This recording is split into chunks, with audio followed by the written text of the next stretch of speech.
जी पंजाब हरियाणा हिमाचल देख रहे हो तुसीं ते मैं हिमानी तुहाडा स्वागत करदी हां। लोक सभा दे विच MOS कौशल किशोर दा बयान सामने आया। चंडीगढ़ च कोई मैट्रो प्रोजैक्ट चंडीगढ़ दे लई नहीं है, गल उन्हां कही है। दस दईए कि प्रश्न काल के दौरान लोक सभा दे विच राज मंत्री कौशल किशोर ने जानकारी दी। लिखती जवाब दे विच लोक सभा नूं सूचित किया गया है। ट्राई सिटी मैट्रो प्रोजैक्ट नूं मंजूरी बारे पुछे सवाल के जवाब दे विच उन्हां जानकारी दी है। चंडीगढ़ प्रशासन ने मैट्रो प्रोजैक्ट दे लई AAR ते DPR तैयार नहीं किया, ते इस दे लई कोई भी मैट्रो प्रोजैक्ट चंडीगढ़ दे लई नहीं है। इस गल की जानकारी कौशल किशोर दे वल्लों दी गई है। ट्राई सिटी मैट्रो प्रोजैक्ट के मुतलक ये जानकारी साझी की गई है। गौरतलब है कि चर्चावां सन कि चंडीगढ़ दे विच भी जल्द ही मैट्रो प्रोजैक्ट की शुरुआत हो सकती है। चंडीगढ़ दे विच मैट्रो शुरू हो सकती है, पर इस प्रोजैक्ट की किसी तरह की कोई शुरुआत नहीं है। इस गल का जिक्र साफ तौर के उत्ते कर दिता गया है।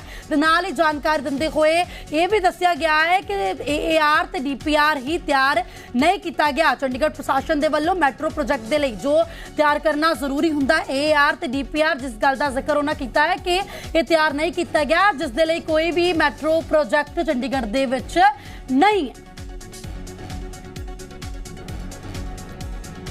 ट्राई सिटी दे विच मैट्रो प्रोजैक्ट की शुरुआत होने दी चर्चावां दा बाजार गरमा चुका सी। लगातार चर्चावां सन कि जल्द ही मैट्रो प्रोजैक्ट की सौगात चंडीगढ़ नूं मिल सकती है। चंडीगढ़ दे विच भी मैट्रो प्रोजैक्ट शुरू हो सकता है, पर हुण इन्हां सब चर्चावां दे उत्ते विराम लगदा होया नजर आ रहा है, क्योंकि साफ तौर दे उत्ते सवाल के जवाब दे विच जानकारी कौशल किशोर दे वल्लों दे दी गई है कि कोई भी मैट्रो प्रोजैक्ट चंडीगढ़ दे लई नहीं है।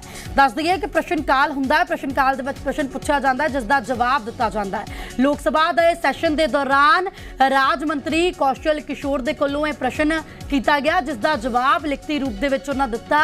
ते नाल ही लोक सभा नूं भी सूचित किया गया कि ट्राई सिटी के विच मैट्रो प्रोजैक्ट नूं मंजूरी जो है नहीं है। इसका जवाब उन्होंने दिता कि चंडीगढ़ प्रशासन ने मैट्रो प्रोजैक्ट के लिए AAR ते DPR ही तैयार नहीं किया। दस दईए कि लगातार चर्चावां सन कि जो मैट्रो प्रोजैक्ट है ट्राई सिटी दे विच इसकी शुरुआत होएगी, जिस दे नाल ट्राई सिटी ट्रैफिक की समस्या दे नाल भी लोकां नूं राहत मिल सकती है। ट्रैफिक की समस्या भी इस नाल घटेगी ते लाहा वड्डे पद्धर दे उत्ते चंडीगढ़ नूं इसदा मिलेगा। पर हुण इन्हां सारियां चर्चावां दे उत्ते फुल स्टॉप लग गया है, क्योंकि साफ हो चुका है कि कोई भी नवे मैट्रो प्रोजैक्ट की किसी भी मैट्रो प्रोजैक्ट की शुरुआत चंडीगढ़ दे विच नहीं होण जा रही।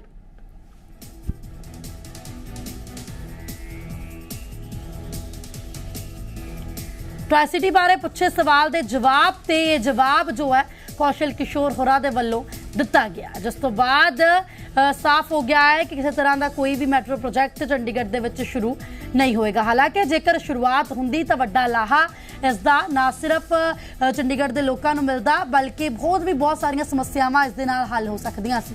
पर हवाला दिता गया है कौशल किशोर होरां दे वल्लों प्रशासन दे वल्लों AAR ते DPR दा। साफ तौर पर हवाला दिंदे हुए कहा गया है कि ना तो AAR तैयार की गई, ना ही DPR तैयार किया गया, जिस दे लई हुण कोई भी मैट्रो प्रोजैक्ट की शुरुआत चंडीगढ़ च नहीं होगी।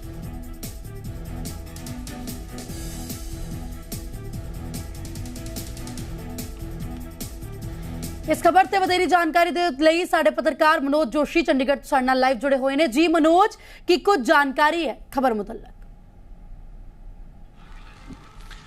जी बिल्कुल, जो उत्थे मंत्री ने राज मंत्री ने जो कल कही है कि हले कोई इदां दा प्रोजैक्ट नहीं हैगा, तो उहदी इक्को ही कारण हैगा कि जो चंडीगढ़ दे विच जो मीटिंगां होईयां ने वो जिहड़े चंडीगढ़ के प्रशासक ने बनवारी लाल पुरोहित उन्हां दी अगवाई दे विच जो मीटिंगां होईयां ने पंजाब हरियाणा ਦੇ ਜਿਹੜੇ ਅਧਿਕਾਰੀ ਸੀਗੇ ਮੈਟਰੋ ਟ੍ਰੇਨ ਨੂੰ ਲੈ ਕੇ ਉਹਨਾਂ ਨੂੰ ਲੈ ਕੇ ਜੋ ਮੀਟਿੰਗ ਹੋਈ ਉਹਦੇ ਵਿੱਚ ਸਾਰਾ ਜਿਹੜਾ ਖਰੜਾ ਤਿਆਰ ਕੀਤਾ ਜਾ ਰਿਹਾ। ਬੇਸਿਕਲੀ ਇਹਦੀ ਡਿਟੇਲ ਪ੍ਰੋਜੈਕਟ ਰਿਪੋਰਟ DPR ਜਿਹੜੀ ਹੈ ਉਹ ਤਿਆਰ ਹੋਣੀ ਹੈ। ਤਿਆਰ ਹੋਣ ਤੋਂ ਬਾਅਦ ਸਰਕਾਰ ਕੋਲ ਜਾਣੀ ਹੈ, ਤਾਂ ਜਿਹੜਾ ਸਰਕਾਰ ਹੈਗੀ ਆ ਉਸਨੇ ਫਿਰ ਇਹਨੂੰ ਮਨਜ਼ੂਰੀ ਦੇਣੀ ਹੁੰਦੀ ਹੈ। ਜੋ ਉਹਨਾਂ ਨੇ ਗੱਲ ਕਹੀ ਹੈ ਬਿਲਕੁਲ ਸਹੀ ਕਹੀ ਹੈ ਕਿ ਹਾਲ ਤੱਕ ਕੋਈ ਇੱਦਾਂ ਦੀ ਰਿਪੋਰਟ ਨਹੀਂ ਗਈ ਹੈਗੀ, ਕਿਉਂਕਿ ਜੋ ਮੀਟਿੰਗਾਂ ਹੋਈਆਂ ਮੀਟਿੰਗ 'ਚ ਇਹ ਤੈਅ ਕੀਤਾ ਗਿਆ ਵੀ ਕਿੱਥੋਂ ਕਿੱਥੇ ਤੱਕ ਜਾਏਗੀ, ਕਿਆ ਰੂਟ ਹੋਏਗਾ, ਪੰਜਾਬ 'ਚ ਕਿੱਥੇ ਤੱਕ ਜਾਏਗੀ, ਹਰਿਆਣਾ 'ਚ ਕਿੱਥੇ ਤੱਕ ਜਾਏਗੀ, ਪੰਚਕੂਲਾ ਜਾਏਗੀ, ਨਿਊ ਚੰਡੀਗੜ੍ਹ ਜਾਏਗੀ, ਪੰਜਾਬ 'ਚ ਮੋਹਾਲੀ ਜਾਏਗੀ, ਜ਼ਿਲ੍ਹਪੁਰ ਜਾਏਗੀ।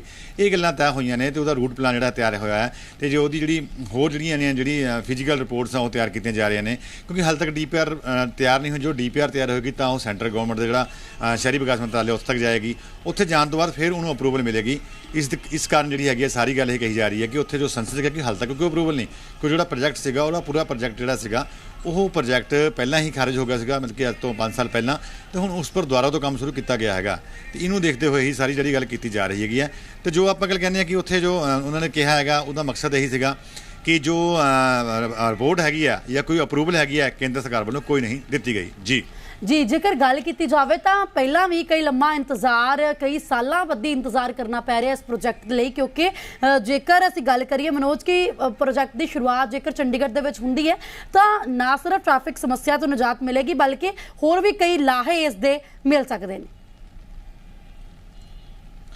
ਜੀ ਬਿਲਕੁਲ, ਇਹ ਜਿਹੜਾ ਪ੍ਰੋਜੈਕਟ ਹੈਗਾ ਕਾਫੀ ਪੁਰਾਣਾ ਪ੍ਰੋਜੈਕਟ ਹੈਗਾ ਆ, 2008 ਤੋਂ ਇਹਦੇ ਵਿੱਚ ਗੱਲ ਚੱਲ ਰਹੀ ਹੈ। ਤੇ ਇਸ ਵਿੱਚ ਇਹੀ ਗੱਲ ਇੱਕ ਸਾਹਮਣੇ ਆ ਰਹੀ ਸੀਗੀ ਕਿ ਜੋ ਸਾਰਾ ਕੰਮ ਸੀਗਾ ਉਹ ਸ਼ਹਿਰ ਦੀ ਜਿਹੜੀ ਟ੍ਰੈਫਿਕ ਵਿਵਸਥਾ ਹੈਗੀ ਆ ਉਹਨੂੰ ਠੀਕ ਕਰਨ ਵਾਸਤੇ ਕੀਤਾ ਗਿਆ ਸੀਗਾ। ਜੋ ਟ੍ਰੈਫਿਕ ਹੈਗਾ ਆ ਉਹ ਠੀਕ ਰਹੇ ਤੇ ਜਿਹੜੀ ਟ੍ਰੈਫਿਕ ਸਮੱਸਿਆ ਹੈਗੀ ਆ ਉਹ ਘੱਟ ਰਹੇ। ਜਿਹੜੀ ਸ਼ਹਿਰ ਹੈਗੇ ਨੇ ਵਿੱਚ ਜਿਹੜੇ ਸ਼ਹਿਰ ਦੇ ਅੰਦਰ ਰੋਡਾਂ ਨੇ ਜਿਹੜੀਆਂ, ਚਾਹੇ ਪੰਚਕੂਲੇ ਨੂੰ ਜਾਣ ਵਾਲੀ ਰੋਡ, ਚਾਹੇ ਮੋਹਾਲੀ ਨੂੰ ਜਾਣ ਵਾਲੀ ਰੋਡ ਹੈਗੀ ਆ, ਤਾਂ ਉਹ ਜਿਹੜੀਆਂ ਸਾਰੀਆਂ ਰੋਡਸ ਹੈਗੀਆਂ ਉਹਨਾਂ ਦੇ ਵਿੱਚ ਜਿਹੜੀ ਪ੍ਰੋਬਲਮ ਆਉਂਦੀ ਹੈਗੀ ਆ ਤੇ ਟ੍ਰੈਫਿਕ ਨੂੰ ਲੈ ਕੇ ਉਹਨੂੰ ਦੂਰ ਕਰਨ ਵਾਸਤੇ ਕਿਹਾ ਸੀਗਾ ਕਿ ਇਹ ਜਿਹੜੀ ਮੈਟਰੋ ਚੱਲੇਗੀ ਤਾਂ ਬਹੁਤ ਨਿਜਾਤ ਮਿਲੇਗੀ, ਚਾਹੇ ਉਹ ਜੀਰਕਪੁਰ ਦਾ ਟ੍ਰੈਫਿਕ ਹੈਗਾ, ਚਾਹੇ ਉਹ ਨਿਊ ਚੰਡੀਗੜ੍ਹ ਜਾਣ ਵਾਲਾ ਟ੍ਰੈਫਿਕ ਹੈ, ਚਾਹੇ ਪੰਚਕੂਲੇ ਜਾਣ ਵਾਲਾ ਟ੍ਰੈਫਿਕ ਹੈ, ਚਾਹੇ ਮੋਹਾਲੀ ਵਾਲਾ ਟ੍ਰੈਫਿਕ ਹੈਗਾ। ਤੇ ਜਿਹੜੇ ਉਹ ਬਹੁਤ ਸਾਰੇ ਉਸ ਤੋਂ ਨਾਲ ਜਿਹੜਾ ਹੈਗਾ ਜਿਹੜੇ ਆਟੋਜ਼ ਨੇ, ਜੋ ਡੀਜ਼ਲ ਆਟੋ ਚੱਲਦੇ ਨੇ ਉਹਨਾਂ ਤੋਂ ਨਿਜਾਤ ਮਿਲੇਗੀ, ਕਿਉਂਕਿ ਲੋਕਾਂ ਕੋਲ ਇਸ ਟਾਈਮ ਦੋ ਹੀ ਚੀਜ਼ਾਂ ਨੇ, ਉਰੇ ਤਾਂ ਆਟੋਜ਼ ਨੇ ਜਾਂ ਦੂਜਾ ਆਪਣੀ ਪ੍ਰਾਈਵੇਟ ਗੱਡੀ ਹੈ ਜਾਂ ਸਰਕਾਰੀ ਤੌਰ ਤੇ ਜਿਹੜੀ ਹੈਗੀ ਉਹ ਸੀਟੀਓ ਦੀ ਬੱਸ ਸੇਵਾ ਚੱਲਦੀ ਹੈ। ਤੇ ਅਗਰ ਇਹ ਮੈਟਰੋ ਸ਼ੁਰੂ ਹੁੰਦੀ ਸੀਗੀ ਤਾਂ ਵੱਡਾ ਸ਼ਹਿਰ ਨੂੰ ਫਾਇਦਾ ਮਿਲਣਾ ਸੀ। ਤੋਂ ਪਹਿਲਾਂ ਜਦੋਂ ਪ੍ਰੋਜੈਕਟ ਜਿਹੜਾ ਸੀਗਾ ਇਹ ਡਾਊਨ ਗਿਆ ਸੀਗਾ, ਜਦੋਂ ਪਹਿਲਾਂ ਖਾਰਜ ਕੀਤਾ ਗਿਆ ਉਹਦਾ ਕਾਰਨ ਇਹ ਸੀਗਾ, ਇਹ ਕਿਹਾ ਗਿਆ ਸੀ ਕਿ ਜੋ ਅਗਰ ਪ੍ਰੋਜੈਕਟ ਸ਼ੁਰੂ ਕੀਤਾ ਜਾਂਦਾ ਹੈ ਤੇ ਜੇ ਜਿਹੜੀ ਹੈਗੀ ਉਨੀ ਪਬਲਿਕ ਨਹੀਂ ਹੈ ਜਿੰਨਾ ਕਿ ਖਰਚਾ ਹੋਏਗਾ ਤੇ ਜਿਹੜੀ ਸਰਕਾਰ ਜਿਹੜੀ ਮੈਟਰੋ ਹੈਗੀ ਆ ਉਹਨੂੰ ਕੋਈ ਫਾਇਦਾ ਹੋ ਪਾਏਗਾ। ਪਰ ਹੁਣ ਦੁਬਾਰਾ ਤੋਂ ਜਿਹੜਾ ਆਪਾਂ ਤਕਰੀਬਨ 10 ਸਾਲ ਬਾਅਦ ਇਹ ਗੱਲ ਦੁਬਾਰਾ ਉੱਠੀ ਹੈਗੀ ਹੈ ਤੇ ਇਹਦਾ ਮਕਸਦ ਇਹੀ ਸੀਗਾ ਕਿ ਹੁਣ ਡੀਪੀਆਰ ਬਣੇਗੀ, ਡੀਪੀਆਰ ਬਣਨ ਤੋਂ ਬਾਅਦ ਸੈਂਟਰ ਕੋਲ ਜਾਏਗੀ, ਸੈਂਟਰ ਨੂੰ ਮਨਜ਼ੂਰੀ ਦੇਗਾ, ਫਿਰ ਇਹਦੇ ਪਰ ਮਤਲਬ ਕਿ ਹੁਣ ਵੀ ਜੇ ਗੱਲ ਕੀਤੀ ਅਸੀਂ ਅਫਸਰਾਂ ਨੇ ਕਹਿੰਦੇ 8 ਤੋਂ 9 ਮਹੀਨੇ ਦਾ ਟਾਈਮ ਜਿਹੜਾ ਹੈਗਾ ਇਹ ਪੂਰੇ ਪ੍ਰੋਸੈਸ ਨੂੰ ਲੱਗਣ ਵਾਲਾ ਹੈਗਾ। ਜੀ ਜੇਕਰ ਗੱਲ ਕਰੀਏ ਤਾਂ ਟ੍ਰਾਈ ਸਿਟੀ ਦੇ ਵਿੱਚ ਜੋ ਮੈਟਰੋ ਪ੍ਰੋਜੈਕਟ ਦੀ ਸੰਭਾਵਨਾ ਦਾ ਪਤਾ ਲਗਾਉਣ ਲਈ ਗਠਨ ਕੀਤਾ ਗਿਆ ਸੀ ਯੂਨੀਫਾਈਡ ਮੈਟਰੋਪੋਲੀਟਨ ਟਰਾਂਸਪੋਰਟ ਅਥਾਰਟੀ ਦਾ, ਉਹ ਕੀ ਕੁਝ ਕਾਰਵਾਈ ਇਸ ਮੁਤਲਕ ਕਰ ਰਹੀ ਹੈ? ਜੀ ਬਿਲਕੁਲ, ਉਹਦੇ ਵਿੱਚ ਚੰਡੀਗੜ੍ਹ ਦੇ ਅਧਿਕਾਰੀ ਨੇ, ਪੰਜਾਬ ਦੇ ਅਧਿਕਾਰੀ ਨੇ, ਬਲਕਿ ਜਿਹੜੇ ਨੇ ਪ੍ਰਿੰਸੀਪਲ ਸੈਕਟਰੀ ਤੱਕ ਦੇ ਅਧਿਕਾਰੀ ਹੈਗੇ ਨੇ, ਇਸ ਤਰ੍ਹਾਂ ਹੀ ਜੋ ਹਰਿਆਣਾ ਦੇ ਅਧਿਕਾਰੀ ਹੈਗੇ ਨੇ, ਤੇ ਉਹ ਇਸ ਗੱਲ ਦਾ ਹੀ ਪਤਾ ਲਗਾ ਰਹੇ ਸੀ ਕਿੱਥੇ ਕਿੱਥੇ ਦਾ ਰੂਟ ਹੋਏਗਾ, ਕਿੱਥੇ ਕਿਸ ਜਗ੍ਹਾ ਦੇ ਉੱਪਰ ਜਿਹੜਾ ਰੈਵਨਿਊ ਹੈਗਾ ਉਹ ਜਿਹੜੀ ਮੈਟਰੋ ਜਨਰੇਟ ਕਰ ਸਕਦੀ ਹੈ। ਦੇਖੋ ਕੋਈ ਵੀ ਕੰਮ ਕਰਨਾ, ਅਗਰ ਮੈਟਰੋ ਚਲਾਉਣੀ ਹੈ, ਅਗਰ ਪੈਸੇ ਜਿਹੜੇ ਲਗਾਇਆ ਜਾਣਾ, ਅਗਰ ਉੱਥੋਂ ਅਰਨਿੰਗ ਨਾ ਹੋਵੇ ਤਾਂ ਉਹਨੂੰ ਘੱਟ ਦਾ ਸੌਦਾ ਮੰਨਿਆ ਜਾਂਦਾ ਹੈ ਕਿ ਚੀਜ਼ ਜੋ ਖਰਚਾ ਕੀਤਾ ਜਾਵੇ ਉਹ ਪੂਰਾ ਹੋਵੇ। ਇਹਦੇ ਨਾਲ ਲੋਕਾਂ ਨੂੰ ਕਿਸੇ ਇਹਦੇ ਜ਼ਿਆਦਾ ਪਏਗਾ, ਕਿਸ ਉਹਦੇ ਜ਼ਿਆਦਾ ਲੋਕ ਰਹਿੰਦੇ ਨੇ, ਉੱਥੇ ਤੱਕ ਲਿਜਾਣ ਵਾਸਤੇ ਕਿੰਨਾ ਟਾਈਮ ਲੱਗੂਗਾ ਤੇ ਕਿੰਨਾ ਕਿਸ ਥਾਂ ਤੇ ਗੁਜ਼ਰਨ ਆਏ ਨੇ ਤੇ ਕਿਹੜੀਆਂ ਰਾਸਤੇ ਵਿੱਚ ਹਰਡਲਸ ਆਉਂਦੀਆਂ ਨੇ ਉਹ ਕਿੰਨੀਆਂ ਹੋਣਗੀਆਂ ਤੇ ਕਿੱਥੇ ਕਿੰਨੇ ਪੁਲ ਬਣਨੇ ਨੇ। ਤੇ ਸਾਰੀ ਡੀਪੀਆਰ ਹੈਗੀ ਆ, ਡੀਪੀਆਰ ਬਣ ਰਹੀ ਹੈ। ਡੀਪੀਆਰ ਬਣਨ ਤੋਂ ਬਾਅਦ ਹੀ ਜਿਹੜੀ ਸੈਂਟਰ ਨੂੰ ਭੇਜੀ ਜਾਣੀ ਹੈ, ਉਸ ਤੋਂ ਬਾਅਦ ਅਗਲੀ ਕਾਰਵਾਈ ਕੀਤੀ ਜਾਣੀ ਹੈ। ਜੀ ਜੇਕਰ ਅਸੀਂ ਗੱਲ ਕਰਦੇ ਹਾਂ ਤੇ ਨਾ ਸਿਰਫ ਜਿਵੇਂ ਤੁਸੀਂ ਜ਼ਿਕਰ ਵੀ ਕੀਤਾ ਕਿ ਇਸ ਦਾ ਲਾਹਾ ਬਹੁਤ ਮਿਲ ਸਕਦਾ ਹੈ, ਨਾ ਸਿਰਫ ਲਾਹਾ ਪੰਜਾਬ ਦੇ ਨਾਲ ਚੰਡੀਗੜ੍ਹ ਨੂੰ ਹੋਵੇਗਾ ਬਲਕਿ ਜੋ ਗੁਆਂਢੀ ਸੂਬੇ ਨੇ ਜਿਵੇਂ ਕਿ ਹਰਿਆਣਾ ਦੇ ਵਿੱਚ ਵੀ ਹੈ। ਤੇ ਕਹਿ ਸਕਦੇ ਹਾਂ ਕਿ ਜੇਕਰ ਸਾਰਾ ਕੰਮ ਮਿਲ ਜੁਲ ਕੇ ਅਧਿਕਾਰੀਆਂ ਦੇ ਵੱਲੋਂ ਕੀਤਾ ਜਾਵੇ ਤਾਂ ਆਉਣ ਵਾਲੇ ਸਾਲਾਂ ਦੇ ਵਿੱਚ, ਹਾਲੇ ਤਾਂ ਜ਼ਿਕਰ ਸਾਫ਼ ਹੋ ਹੀ ਚੁੱਕਾ ਹੈ ਕਿ ਕਿਸੇ ਤਰ੍ਹਾਂ ਦੇ ਪ੍ਰੋਜੈਕਟ ਦੀ ਸ਼ੁਰੂਆਤ ਨਹੀਂ ਹੈ, ਪਰ ਆਉਣ ਵਾਲੇ ਸਾਲਾਂ ਦੇ ਵਿੱਚ ਇਸ ਦੀ ਸ਼ੁਰੂਆਤ ਦੇ ਨਾਲ ਬਹੁਤ ਸਾਰੇ ਕੰਮ ਬਣ ਸਕਦੇ ਨੇ। ਬਿਲਕੁਲ ਬਹੁਤ ਜ਼ਿਆਦਾ ਲੋਕਾਂ ਨੂੰ ਜਿਹੜਾ ਹੈਗਾ ਫਾਇਦਾ ਹੋਣਾ ਹੈਗਾ, ਚਾਹੇ ਉਹ ਪੰਚਕੂਲੇ ਤੋਂ ਆਉਣ ਵਾਲੇ ਲੋਕ ਹੋਣਗੇ, ਪੰਚਕੂਲੇ ਤੱਕ ਮੈਟਰੋ ਜਾਏਗੀ, ਚਾਹੇ ਉਹ ਜੀਰਕਪੁਰ ਦਾ ਜਿਹੜਾ ਏਰੀਆ ਹੈਗਾ ਉੱਥੇ ਤੱਕ ਜਾਏਗੀ, ਚਾਹੇ ਉਹ ਨਿਊ ਚੰਡੀਗੜ੍ਹ ਦਾ ਏਰੀਆ ਹੈਗਾ ਉੱਥੇ ਤੱਕ ਜਾਏਗੀ, ਜਿਹੜੇ ਮੋਹਾਲੀ ਦਾ ਜਿਹੜਾ ਏਰੀਆ ਹੈਗਾ ਉੱਥੇ ਤੱਕ ਜਾਏਗੀ, ਜਿਹੜੀ ਨਵੀਆਂ ਜਿਹੜੇ ਸਾਰੇ ਪ੍ਰੋਜੈਕਟ ਆਏ ਨੇ ਜਿਹੜੇ ਮੈਗਾ ਪ੍ਰੋਜੈਕਟ ਵਾਲਾ ਏਰੀਆ ਹੈਗਾ ਉੱਥੇ ਤੱਕ ਜਾਏਗੀ। ਇਹਦਾ ਮਕਸਦ ਇੱਕ ਹੀ ਸੀਗਾ ਜਿਹੜੇ ਲੋਕ ਨੇ ਉਹਨਾਂ ਨੂੰ ਜਿਹੜੀ ਹੈਗੀ ਆ ਉਹ ਵੱਧ ਤੋਂ ਵੱਧ ਸੁਵਿਧਾ ਮਿਲ ਸਕੇ, ਉਹਨਾਂ ਨੂੰ ਜਿਹੜੀਆਂ ਗੱਡੀਆਂ ਨਾ ਕੱਢਣੀਆਂ ਪੈਣ, ਉਹਨਾਂ ਨੂੰ ਆਟੋ 'ਚ ਨਾ ਜਾਣਾ ਪਵੇ, ਉਹਨਾਂ ਨੂੰ ਹੋਰ ਪਾਸੇ ਨਾ ਜਾਣਾ ਪਵੇ। ਇਹ ਜੋ ਸਾਰੀਆਂ ਗੱਲਾਂ ਹੈਗੀਆਂ ਇਹ ਉਹਦੇ ਵਿੱਚ ਦੇਖੀਆਂ ਜਾਣਗੀਆਂ ਤੇ ਇਸ ਵਾਸਤੇ ਹੀ ਇਹ ਜਿਹੜਾ ਪ੍ਰੋਜੈਕਟ ਲਿਆਂਦਾ ਗਿਆ ਸੀਗਾ। ਤੇ ਇਹ ਪ੍ਰੋਜੈਕਟ ਅਗਰ ਹੁਣ ਡਿਟੇਲ ਡੀਪੀਆਰ ਬਣਦੀ ਹੈ, ਡੀਪੀਆਰ ਬਣਨ ਤੋਂ ਬਾਅਦ ਜੋ ਵੀ ਜਿਹੜੇ ਫੈਸਲਾ ਹੈਗਾ ਉਹ ਕਮੇਟੀ ਨੇ ਲੈਣਾ ਤੇ ਅਪਰੂਵਲ ਜਿਹੜੀ ਹੈਗੀ ਆ ਉਹ ਸੈਂਟਰ ਗਵਰਨਮੈਂਟ ਦੀ ਦੇਣੀ ਆ, ਉੱਥੋਂ ਅਪਰੂਵ ਹੋਣ ਤੋਂ ਬਾਅਦ ਹੀ ਅੱਗੇ ਕੰਮ ਸਾਰਾ ਚੱਲ ਪੈਣਾ। ਜੀ ਜਾਣਕਾਰੀ ਦੇ ਲਈ ਬਹੁਤ ਬਹੁਤ ਧੰਨਵਾਦ ਮਨੋਜ।